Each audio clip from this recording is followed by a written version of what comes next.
ಈಗಲೇ ಚಂದಾದಾರರಾಗಿ ನಿಮ್ಮ ನೆಚ್ಚಿನ ಶೋಗಳನ್ನು ನೋಡಿ. ಎಷ್ಟು ಕೊಬ್ಬು ನಿಮ್ಗೆ? ಹಾ, ನನ್ ಮುಂದೆನೆ ಬಾಲ ಬಿಸ್ತಿದ್ದೀರಾ? ಶ್ರಾವಣಿ ಕೈಲಿ ಏನು ಮಾಡೋದಕ್ಕಾಗಲ್ಲ ಅಂತ ಅನ್ಕೊಂಡಿದ್ದೀರಾ? ಅಯ್ಯೋ, ಅದ್ಯಾಕೆ ಹಂಗ ಅನ್ಕೋತೀರಾ ಮೇಡಮ್ ಅವರೇ? ನಿಮ್ ಕೈಲಿ ಆಗದೆ ಇರೋದು ಏನಿದೆ ಹೇಳಿ ಮೇಡಮ್ ಅವರೇ? ನೀವು ಮನಸ್ಸು ಮಾಡಿದ್ರೆ ಆಕಾಶ ಭೂಮಿನ ಒಂದು ಮಾಡ್ಬಿಡ್ತೀರಾ. ಆಕಾಶ ಭೂಮಿಗಳ ಒಂದು. ಮೇಡಮ್ ಅವರೇ, ನೀವು ಕಣ್ಣಲ್ಲಿ ಗುಡುಗು ಮಿಂಚು ಸಿಗ್ಲು ಎಲ್ಲವನ್ನೂ ತೋರಿಸ್ಬಿಡ್ತೀರಾ ಅಂತ ಗೊತ್ತು. ನಿಮ್ಮನ್ನ ಎದುರಾಕಂಡ ನಾವು ಬದುಕಕ್ಕಾಗತ್ತಾ ಮೇಡಮ್ ಅವರೇ? ಅಲ್ಲ, ನನ್ ಬಗ್ಗೆ ಇಷ್ಟೆಲ್ಲ ಗೊತ್ತಿತ್ತು, ನನ್ನನ್ ಒಂದೇ ಒಂದ್ ಮಾತು ಕೇಳ್ದೆ ನಮ್ಮಪ್ಪನ ಹತ್ರನೇ ಕೆಲ್ಸ ಕೇಳ್ಬೇಕು ಅಂತ ಅನ್ಕೊಂಡಿದ್ದೀರಾ? ಅಯ್ಯೋ ಮೇಡಮ್ ಅವರೇ, ನೋಡಿ ಮತ್ತೆ ನಾನು ತಪ್ಪು ತಿಳ್ಕೊಂಡ್ರಿ ನೀವು. ಈಗ ನಾವು ಯಾವತ್ತಿದ್ರು ನಿಮಗೆ ನಿಯತ್ತಿನ ಸೇವಕರೇ. ನಿಮ್ ಸೇವೆ ಮಾಡೋದೇ ನಮ್ಮ ಜೀವನದ ಗುರಿ. ಆದ್ರೆ ನಿಮಗೆ ನಿಮ್ಮ ಪೂಜ್ಯ ಪಿತಾಶ್ರೀ ಅಂದ್ರೆ ತುಂಬಾ ಗೌರವ ಪ್ರೀತಿ ಅಲ್ವಾ? ಸೊ ನಿಮ್ಮ ತಂದೆಗೆ ಸೇವೆ ಮಾಡಿದ್ರೆ ನಿಮಗೆ ಸೇವೆ ಆದಂಗಾಗತ್ತೆ ಅಂತ ಹಂಗ್ ಮಾಡಿದ್ವಿ ಅಲ್ವೇರ? ಅದಕ್ಕೆ ಮೇಡಮ್ ಅವರೇ, ನಿಮ್ ತಂದೆ ಹತ್ರಕ್ಕೆ ಹೋಗಿ ಕೆಲ್ಸಕ್ಕೆ ಸೇರ್ಕೊಂಡು ನಿಮ್ ಋಣ ತೀರ್ಸೋಣ ಅಂತ ಇದೀವಿ. ನಾಟಕ ಆಡ್ಬೇಡಿ. ನೀವಿಬ್ರು ಎಂತ ಉಸಿರು ಬಳ್ಳಿಗಳು ಅಂತ ನನಗೆ ಚೆನ್ನಾಗಿ ಗೊತ್ತಿದೆ. ನಿಮಿಷಕ್ಕೆ ಒಂದೊಂದರ ಮಾತಾಡ್ತೀರಾ, ಬೇಕು ಅಂದಾಗೆಲ್ಲ ಮಾತು ಬದಲಾಯಿಸ್ತೀರಾ. ಆದ್ರೆ ನಿಮ್ ಈ ಆಟ ನನ್ ಮುಂದೆ ನಡೆಯಲ್ಲ.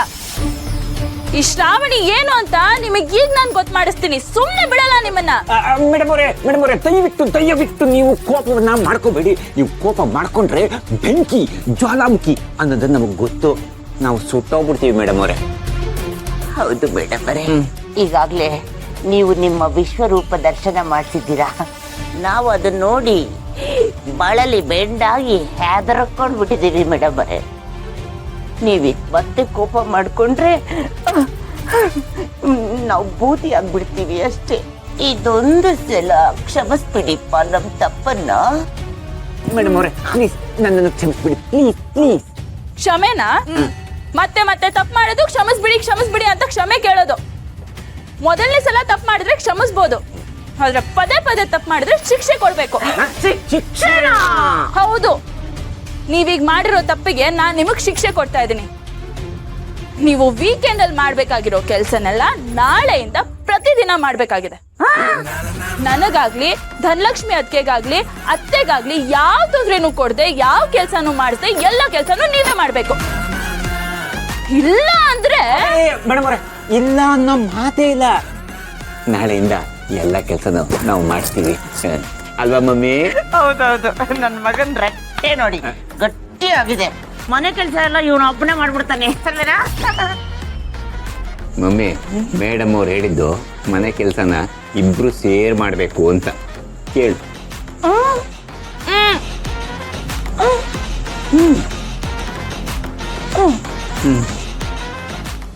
ನಾನು ತಿನ್ನಲ್ಲ. ಇಂಕಿ ಹಠ ಮಾಡಬೇಡಮ್ಮ. ಎಷ್ಟು ಅಂತ ಹಸ್ಕೊಂಡಿರ್ತೀಯ ನೀನು? ಸ್ವಲ್ಪ ತಿನ್ನು. ಹಠ ಮಾಡ್ತಾ ಇರೋದು ನಾನಲ್ಲ, ನೀವು. ನನಗೆ ಊಟ ಬೇಡ, ಅಮ್ಮ ಬೇಕು. ಅಮ್ಮ ತಿನ್ಸಿದ್ರೆ ತಿಂತೀನಿ, ನೀವು ತಿನ್ಸಿದ್ರೆ ನಾನು ತಿನ್ನಲ್ಲ. ಪಿಂಕಿ, ಸುಮ್ಮನೆ ಹಠ ಮಾಡಬೇಡ. ನೀನೇನೇ ಮಾಡಿದ್ರು ಅಮ್ಮನ್ ನೋಡಕ್ ಆಗಲ್ಲ. ಇನ್ನ ತಿಂತೀಯೋ ಇಲ್ಲ ನಾಲ್ಕು ಬಿಡ್ಲೋ? ಸುರೇಂದ್ರ, ಮಗು ಮೇಲೆ ಹಾಗೇನೋ ರೇಗಾಡೋದು? ಇನ್ನೇನಣ ಮಾಡಲಿ, ನನ್ನ ಜೀವನದಲ್ಲಿ ಯಾಕೆ ಈ ರೀತಿ ಆಗ್ತಿದೆ ಅಂತ ಅರ್ಥನೇ ಆಗ್ತಿಲ್ಲ. ಒಂದು ನನಗೆ ಹೀಗಾಗಿದೆ ಅಂತ ಯೋಚನೆ ಮಾಡ್ಲಾ, ಮಗುನ ಸಮಾಧಾನ ಮಾಡ್ಲೋ, ಒಂದು ಅರ್ಥ ಆಗ್ತಿಲ್ಲ ಅಣ್ಣ. ಹಾಗಂತ ಮಗು ಮೇಲೆ ಯಾಕೆ ಕಿರ್ಚಾಡ್ತೀಯ? ನಾನೇ ತಿನ್ನಿಸ್ತೀನಿ, ಕೊಡು. ತೋಕಂದ. ನಂಗೆ ಊಟ ಬೇಡ ದೊಡ್ಡಪ್ಪ, ನಂಗೆ ಅಮ್ಮ ಬೇಕು. ಅಮ್ಮ ತಿನ್ಸಿದ್ರೆ ನಾನು ಎಷ್ಟು ಬೇಕಾದ್ರೂ ತಿಂತೀನಿ. ಮುಂಚೆ ಎಲ್ಲ ಅಮ್ಮ ತಿನ್ಸ್ಬೇಕಾದ್ರೆ ನಾನು ಹಠ ಮಾಡ್ತಿದ್ದೆ, ಈಗ ನಾನೇನು ಹಠ ಮಾಡಲ್ಲ. ಪ್ಲೀಸ್ ಅಮ್ಮನ ಕರೀರಿ ದೊಡ್ಡಪ್ಪ. ನಿಜಾನಮ್ಮ, ಅಮ್ಮನ ಕೈ ತುತ್ತು ಅಮೃತ ಇದ್ದ ಹಾಗೆ. ಅವಳ ಗುಣ ಆದ್ಮೇಲೆ ಖಂಡಿತ ಅವಳೇ ತಿನ್ನಿಸ್ತಾಳೆ. ಅಲ್ಲಿವರೆಗೂ ಹಸ್ಕೊಂಡಿರಕ್ಕಾಗತ್ತ ನೀನು? ನಾನು ಅಮ್ಮನ ಹತ್ರ ಹೋಗಿದ್ದೆ, ಪಿಂಕಿಗೆ ಊಟ ಮಾಡಿಸಿ ಅಂತಂದ್ಲು. ತಗೋ, ಅಲ್ಲಿವರೆಗೂ ನೀನು ಹುಷಾರಾಗಿರ್ಬೇಕಲ್ವಾ? ತಿನ್ನು. ನಂಗೆ ಊಟ ಬೇಡ ದೊಡ್ಡಪ್ಪ. ಪಿಂಕಿ,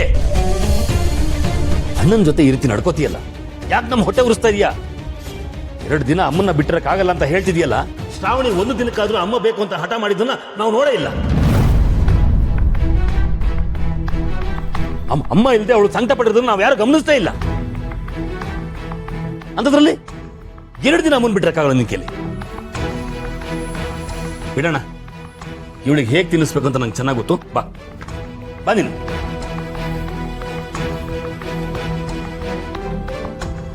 ಏನ್ ನಡೀತಾ ಇದೆ ಇಲ್ಲಿ? ನಾನು ಬಚಾವಾಗ್ಬೇಕು ಅಂತಾನೆ ಆ ವಂದನನ ಕೂಡ್ ಹಾಕಿದ್ದು. ಆದ್ರೆ ಈ ಪಿಂಕಿ ಬಂದು ವೀರುಗೆ ಶ್ರಾವಣಿ ಬಗ್ಗೆ ಅನುಕಂಪ ಬರೋ ತರ ಮಾಡ್ತಿದ್ದಾಳಲ್ಲ. ನಾನೇನೋ ಮಾಡಕ್ ಹೋದ್ರೆ ಅದು ಇನ್ನೇನೋ ಆಗ್ತಾ ಇದೆ. ಛೇ!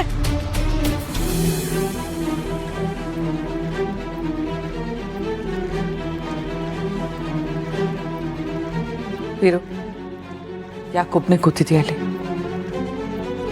ಏನೂ ಇಲ್ಲ ಅಕ್ಕ.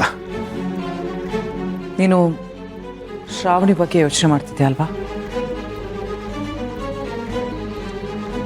ಫಿರು, ನೀನು ಅವಳ ಬಗ್ಗೆ ಯೋಚನೆ ಮಾಡೋದ್ರಲ್ಲಿ ಅರ್ಥನೇ ಇಲ್ಲ.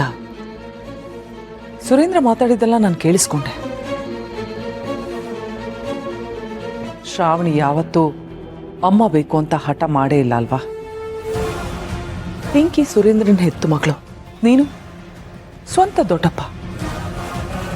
ಅದಕ್ಕೆ ಆ ಮಗು ಅವಳು ದುಃಖನ, ಅವಳು ಸಂಕಟನ, ನೋವನ್ನ, ಅವಳು ಎಲ್ಲಾನು ನಿಮ್ಮ ಹತ್ರ ತೋರಿಸ್ಕೋತಾಳೆ. ಯಾಕಂದ್ರೆ ನೀವು ಅವಳ ರಕ್ತ ಸಂಬಂಧಿಗಳು. ಆದ್ರೆ ಶ್ರಾವಣಿಗೆ ನೀನು ಅಪ್ಪ ಅಲ್ವಲ್ಲ.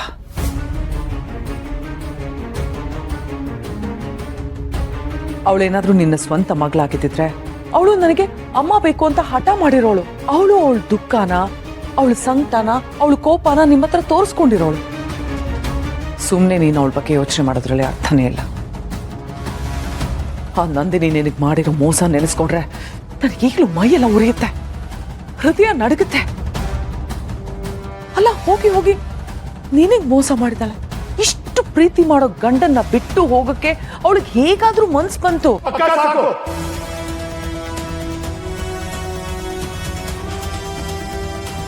ಅವಳ ಬಗ್ಗೆ ನನಗೆ ಮಾತಾಡಕ್ಕೆ ಇಷ್ಟ ಇಲ್ಲ. ತಾಯಿ ಮಗಳದು ಒಂದೇ ರಕ್ತ ಅಲ್ವಾ? ತಾಯಿ ನನಗೆ ಮೋಸ ಮಾಡೋದ್ಲು, ಮಗಳು ಪ್ರಪಂಚದ ಮುಂದೆ ನನಗೆ ಅವಮಾನ ಮಾಡಿದ್ಲು. ಇಂಥವ್ರ ಬಗ್ಗೆ ನನಗೆ ಮಾತಾಡಕ್ಕೆ ಇಷ್ಟ ಇಲ್ಲ.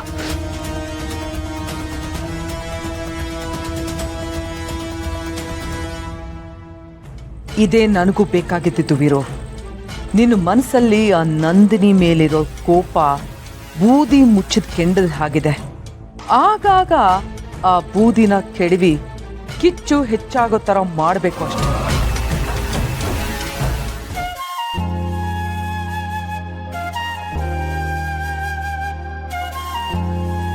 ಅಮ್ಮನ್ನ ರೂಮಲ್ಲಿ ಯಾಕೆ ಕೂಡ ಹಾಕಿದ್ದಾರೆ? ನಾನೀಗ ಅಮ್ಮನ ಹೇಗೆ ನೋಡಲಿ? ನಾನೀಗ ಅಮ್ಮನ ಹತ್ರ ಮಾತಾಡಬೇಕು, ಅಮ್ಮನ ಜೊತೆನೇ ಇರಬೇಕು.